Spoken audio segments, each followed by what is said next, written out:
Konnichiwa! It's me, Hibana. And I'm Yuna. And we are the We Are Babes! Today we're going to talk about a new anime show that we discovered. Well, she's known about it for a while, but it was before it was anime? No. I've known about it for Japanese? a few months. Well, but when did you first watch the anime? A few months ago. Yeah? Okay. Yeah, last year.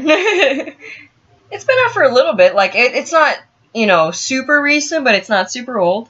And it's called Seven Deadly Sins in English. Or Nanatsu no Taizai.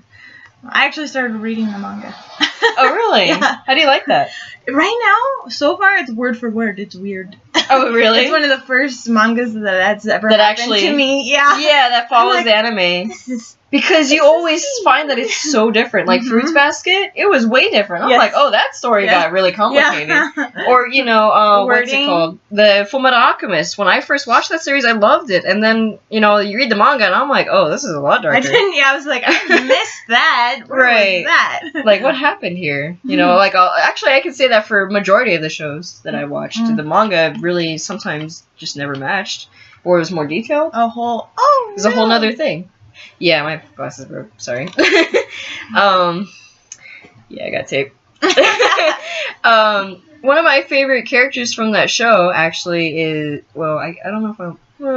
okay, spoiler alert, just in case you do happen to watch the show.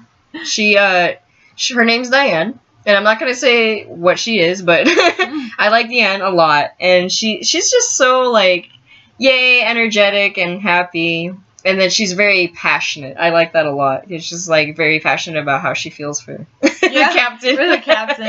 Yeah, and I'm like, oh, that's so cute. It's like your stereotypical, like, oh my gosh, like, fangirl. Yeah. And I like that. I mean, she's still...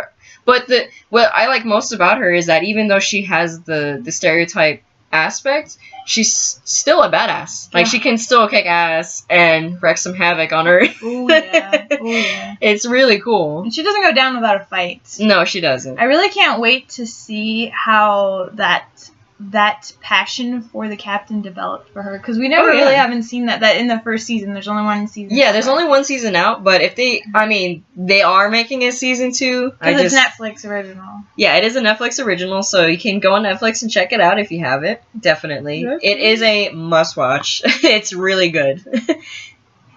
Yeah, I like it a lot. The story was pretty... grabbing from the get-go. Like, when they played that intro and they have that really cool picture of the epic battle, I was like, oh, this is interesting. I want to see what this is. And it's like a neat little adventure. And actually what caught my eye, well, me and my boyfriend, because we were watching the show, and in the second episode, he catches a spear that was thrown for, like, what, miles. 10 miles. He catches that and throws it right back at the guy, like, 10 times, like, twice as much as power as the original. Yeah. And it was crazy. I was like, who does that? Yeah. And that was definitely an eye-catcher, and, made me want to watch more of the show. Well, and you find out that's not even his strongest. Oh, yeah, no, definitely. That was just, easy as pie for him. Wait till he gets his weapon. Right, that was so cool. Yeah, Meliodas is definitely a really cool main character. What I like most about him is that people always... underrate him because he is a child. Well, he looks like a child. Well, and you never know for sure what he really is like. Yeah. Mm-hmm. He takes things serious, but he's always really lighthearted. Yeah, and so you're like, wait, is he like? Does he believe me, or what's happening right now?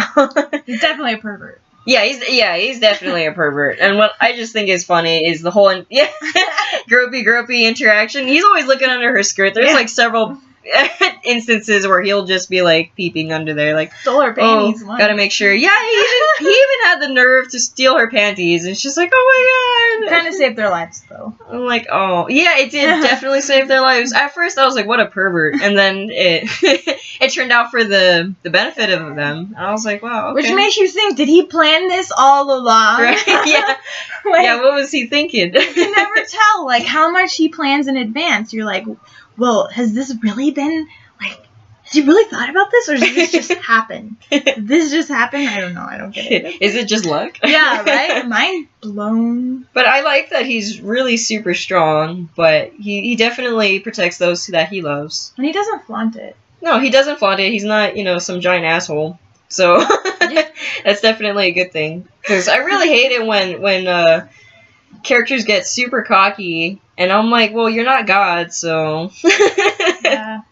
What's happening? It's a really good story. There's a lot of dark stuff and a lot of emotional stuff. It definitely deals with past mistakes and just your past. I guess you could say regrets. Yeah. Regrets, losses, But what I like is that it has both, like the deep parts of the story and then the lightheartedness. Like, especially Bond's story. And that just really made me sad. I know. Did you watch the OVA? The little film that they made on the side? I have not. It actually goes into more detail about what happened because if you recall, she says that they spent, I think it was 3 days or a week together. Yeah, it was a long time. Yeah, it was a few days. And that period of time they put into a separate movie of its own, and it was so good. Like, it made me cry because I'm like, oh my god. I'm not going to say anything, but it's just definitely emotional, and it's really good because he's one of the most badass characters there too, and he's just, you think of him like, oh, okay, some douchebag, but he actually has a big heart. Well, especially the twist at the end with the goddess race and the request that he has. I'm not going to tell you. Yeah. You're all like, what is she talking about? Well, watch it. Yeah, definitely check it out because it's worth watching, and every character has their own time to develop, and the way they introduce each of them into the show is really well done. And they all have really cool backstories and cool powers. Yes. And it's just, they're all very unique, but they complement each other. Yeah, they really do. Mm-hmm. Just everyone in this story, and you just, even if you have favorites, you kind of fall in love with all of the main characters. Mm-hmm. And even some of the little side ones, you're like, go. You're like, oh yeah, you root for them too. Yeah. I mean, even the villains, obviously Gila? They're villains, but I kind of like, Gila. Mm-hmm. I like how they executed their character development too. Yeah. And the way that they fight. Gila was the fencer, right? Mm-hmm. Yeah, she was really cool. She reminds me of Brock because the no opening eyes thing. But it's really funny because it gives her, you kind of think, well, who is this? Like when they introduce her into the show and she's just got her eyes closed and she's just there. And it's like, how are you so strong? I mean, you're just some like little pink princess with a sword. I've come to destroy you, Seven Deadly. Yeah. Right. And she says it exactly like that. And you're like, what? What is happening? Yeah. But like I said, that's what keeps your interest because all of them just have so much interesting qualities, and like I said, the way that the animators introduce them into the show is all very unique. Yeah, good show. We recommend it. Yeah, definitely check it out. Hoping for the second season. Yeah, we're waiting for the second season, and I hope it comes out soon because I'm dying to watch it. Yeah, I might have more tidbits as I read the manga because I read them on the little scanners that you get on your phone. Oh yeah. Mm-hmm. Sometimes it's horrible because I tried to read only like a couple chapters and I'm like, oh no, wait, one more chapter. Oh no, wait, one more chapter, and it's already like 2 o'clock in the morning. Yeah.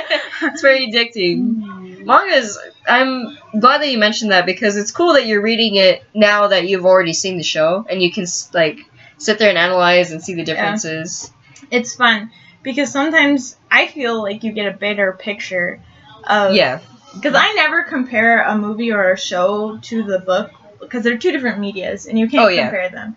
Yeah. I only don't like it when they mess up the story completely. Yeah, if it's completely out of bounds, then it's like, okay, that sucks. This is my take on this story, not the actual story. Then it would be okay. Yeah. But, like, when you totally change elements that make the story no longer same story. Right. Yeah, it's just something else. Yeah. And then you're like, what? This is completely different. And you just get infuriated because you're so passionate about what they did originally. Yeah. And then it's just, I mean, sometimes it's still a good read.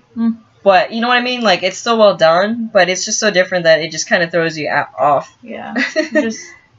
It's a surprise. Yeah. So, that's us on the 7 Deadly Sins. Yeah, Nanatsu no Taizai on Netflix. Go check it out.